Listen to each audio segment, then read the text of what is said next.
Hey there guys, and welcome back to Mana Down Under. I'm sorry this video is a bit late. I recently lost a friend, so I'll mention that later. So today we are covering Saheeli the Gifted. So this is just a commander deck idea. Like always, it's just covering the commander, cards to include into the deck. Combos you should probably know about. No hardcore deck lists here, just a bit of a suggestion. So Saheeli the Gifted. She's 4 mana, has 4 loyalty, +1. You create a 1/1 servo token, that's good. Her other +1. The next spell you cast this turn costs 1 less for each artifact you control as you cast it. Now that is broken. That's how most people are building the deck, and that's how we're building the deck. So you can use this to reduce color spells to 0. So we can get Emrakul to 0 quite easy. You can use it for additional costs like X, multi-kicker, things like that. Or you can just simply use it on big spells like Time Stretch. If you can take 2 turns for 2 mana, you're living the dream. So that's going to be the majority of the deck. And then we have our ultimate, which for each artifact you control, you create a token that's a copy of it. Those tokens gain a haste, exile them at the beginning of the next end step. Now we do have a couple of things built around that, but I wouldn't rely on it because you have to neg 7. How often do you get to ultimate a commander? Not very often. But for the sake of it, you want to include artifacts that have a great entry or leaving effects. So like Command Sphere, drawing cards, or removal things like your Spine of Ishtar, or even just good value creatures like Wormcoil Engine where you can't go wrong. First up, I want to cover the ramp, because the way the deck is built around that second +1, I want to get the ramp out of the way, and so you can just focus on the big stuff. And at the top of the screen you'll see the next spell costs 1 less for each artifact you control. So we've gone all generic artifact rocks because they'll contribute to that. We want all our rocks to produce multiple generic mana if we can, because again it just contributes to our reduction.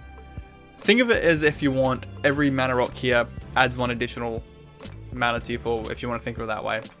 I like the idea of going really abusive rocks like Mana Vault and Soaring, where they tap for a lot of mana but not much of an investment. But I also like the idea of mana rocks like Mindstone, Hedron Archive, Dreamstone, Hedron, and Command Sphere that can draw us cards, because mid to late game we are doing so much with this mana reduction. It's good to have cards to play, so you need some draw wherever you can find it. And things like Everflowing Chalice are great because we can use Saheeli's reduction cost in multi-kicker, and that Everflowing Chalice can get really big. Ideally, a Mana Crypt is the way to go. You could go your other high-end rocks like Moxes and whatnot, but I feel Mana Crypt is the best because it's producing 2 generic mana which could be tapped for another rock or something. You know, unless you have 2 Mox, you can't cast many rocks. Just my preference, if you've got one lying around.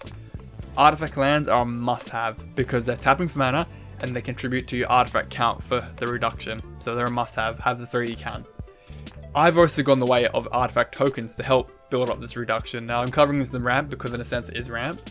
So things like Mer tokens, Thopter tokens, Treasure or Clue tokens, that's the way I've gone with the deck. So we produce a lot of these from several effects, and that gets us a huge board presence that will reduce our spells even further. So for things like Thopters, Efficient Construction and Master Thopterist, both produce Thopters on cast for an artifact. Psy brings a bit more value where we can sack 2 artifacts to draw a card. That's great for the late game. Thopter Spy Network keeps us steadily drawing a card through each combat, and we'll always get Thopter out of it essentially. Sharding Sphinx just lets us put so many tokens out, which they all add up to the count. Mer Battlesphere is great, it just brings in a ton of Mer. And Mer Matrix is a similar idea, but it's indestructible, which I like, so it'll stay on the board forever. It does give all Mers +1/+1, and it has pay 5, create a 1/1, so you're actually creating a 5/5. I like it. It's a bit of an investment, but the amount of mana we're producing, it's not too bad. And has anyone ever noticed it looks like Starkiller Base from Star Wars? Or is that just me? I don't know. Storm the Vault is a great card here.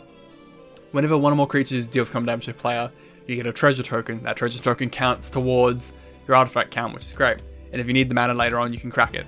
At the beginning of end step, if you have 5 or more treasures, you flip it, and then it becomes essentially Tellurium Academy, which is a banned. It's a banned commander card where you tap for the number of blue mana equal number of artifacts. I like Treasure Map. Gives us a bit of scry when we finally get there with the 3 counters on it. We get 3 treasures, which just all contribute to our artifact count further. Tamio's Journal is great. Beginning of upkeep, you investigate. So each upkeep, you put out another artifact, which contributes to count again. And if you need to, you can sack 3 to tutor, or you can sack a clue just to draw. Gives you a lot of options there. I like things like Brass's Bounty, where just for each land, you get a ton of treasure tokens. or even Spell Spindle, where you can counter. It's an expensive counter spell, but it can give us a lot of treasure back. So these are the kind of cards I went with in the deck.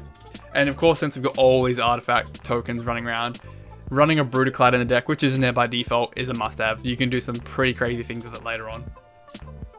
So with that reduction from Saheeli, what do we want to do? The big and the nasty. Well, Ugin's a pretty good option, and his Neg X is really strong in the deck. Exile each permanent with one or more colors. Don't really care. We're a lot of generic colorless mana. Khan is just so good. If you can get him out nice and early, attack the hand, attack the field. Blightsteel Colossus is just an easy win. Darksteel is the lesser, it just puts pressure on, it's not going to one-shot them. But they're all such good valuable creatures, and if you can drop them for half their cost or even free, you're living the dream. Darksteel Juggernaut works really well in the deck because you've got these artifact tokens which contribute to the count. He can be easily a 15, 15, 20, 20 something that has to keep attacking each turn. He's indestructible, he just keeps putting constant pressure on them. Wormcoil Engine, I don't think I need to say much, it's a great commander card. Metalwork Colossus is pretty much free constantly in this deck, and you do have the recursion, but since you've got these artifact tokens out there, paying the recursion fee is nothing at all to you. Inkwell Leviathan, I finally like it in a commander deck. Playing it for 2 mana for a 7/11 Island Trample Shroud is pretty good. Combustible Gearhulk's a great option. You either get to draw a ton of cards, or they get burnt pretty bad. Can't really complain with that one. Solar Phyrexia just gives you a bit of redundancy, letting all your permanents be indestructible.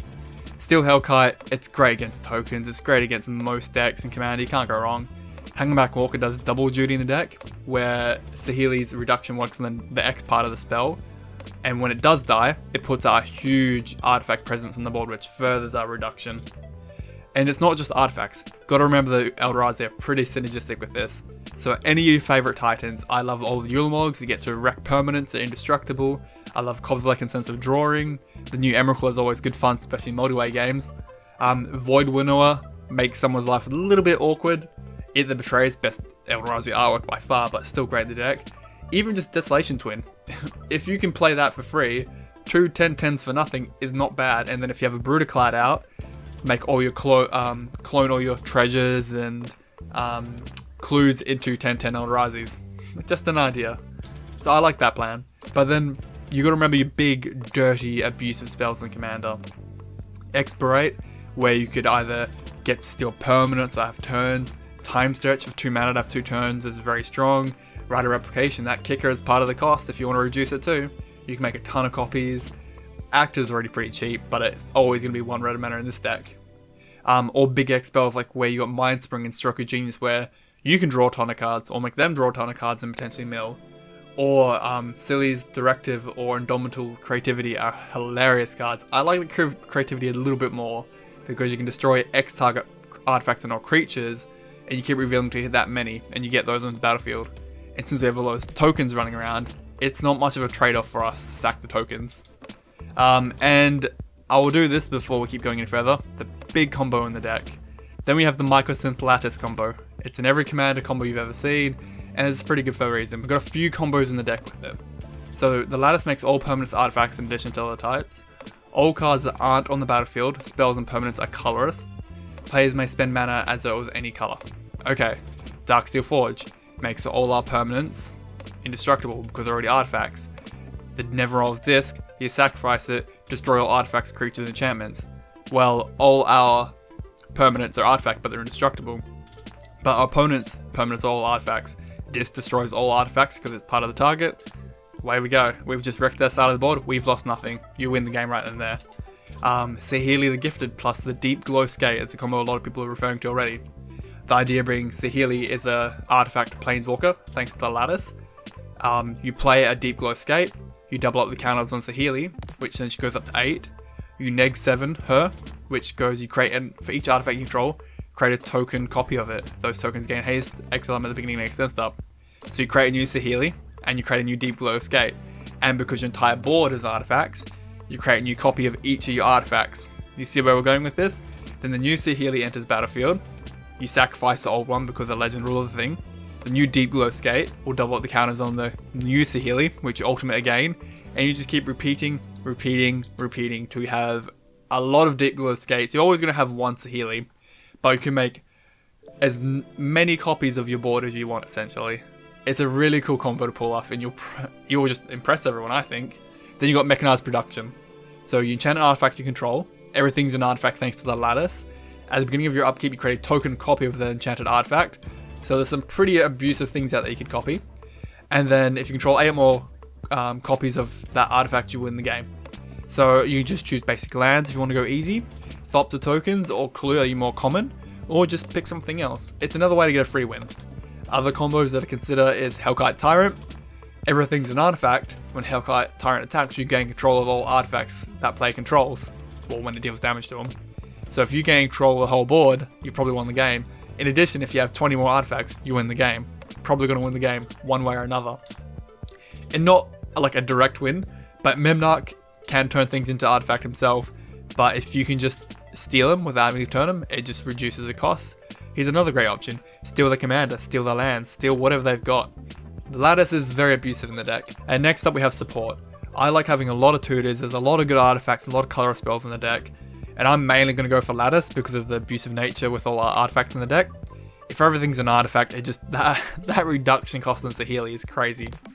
So Reshape, Fabricate, Whir of Invention, even Treasure Mage can get out great things in the deck are all must-haves. Arkham Daxon and Coldrotha Forge Master are pretty spicy in the deck. You can cheat things out that you shouldn't be able to cheat out. Then we have the Planeswalkers. I love Tezzeret in the deck. The new Tezzeret is really spicy. +1 creating a Thopter token, which is relevant. 0, draw a card. Metalcraft, draw 2 cards. His ultimate's pretty good, but again, I don't rely on it too much.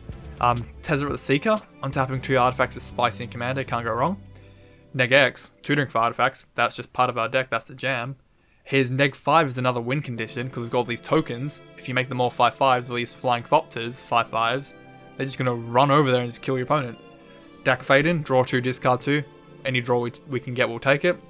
Neg 2, gain control of target artifact is pretty good, because if it works well for lattice, everything's an artifact, we'll gain control of it. The new Khan is not as offensive as old school Khan, but in this deck, it's very good in the long game. It's a lot of support, a lot of draw, good card advantage. And his Neg 2, you create a 0/0 artifact construct that gets +1/+1 for each artifact you control. Well, I don't know about you, but there's a lot of artifacts in this deck. And if Lattice again is out, it's very supportive in this deck. And then we have our cloning effects. We have so many abusive setups in the deck, just such good cards. If we can have more of them, we can't really go wrong.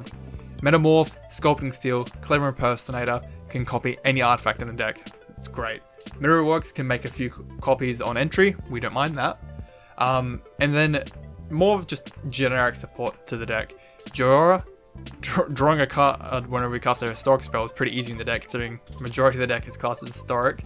Padim, giving our artifacts hexproof, that's just silly, and we can often draw a card through them.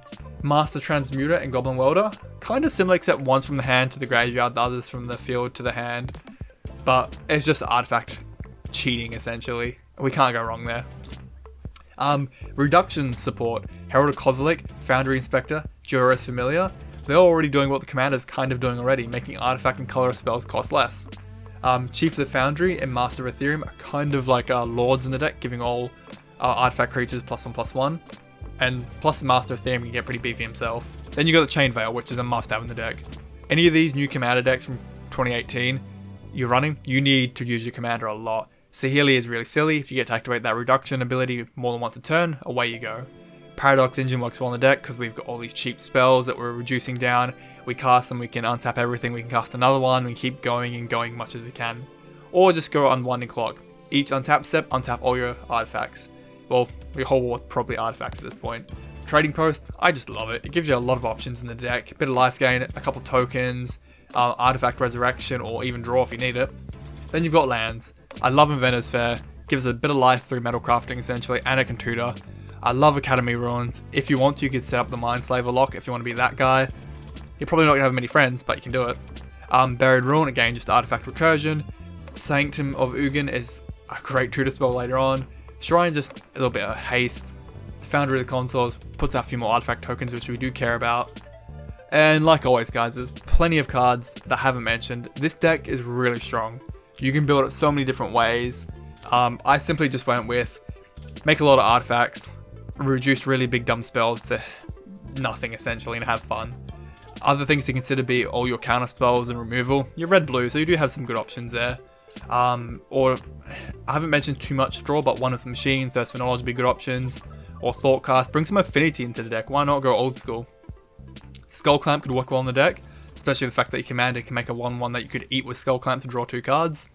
Think about maybe Shimmermo if you want to play the entire deck at Flash. Or Duplicate, it's just a really good removal spell in the deck, really. But yeah, let me know, guys. What do you think of Saheeli? I like her a lot. I think she's pretty strong. How have you built the deck, and how would you build the deck? Let me know below, guys, and have a good one. Thanks for watching, guys. Please remember to like and sub and click the bell icon for notifications. It's greatly appreciated. And if you have any deck or video ideas, just suggest them down below. And have a good one, guys.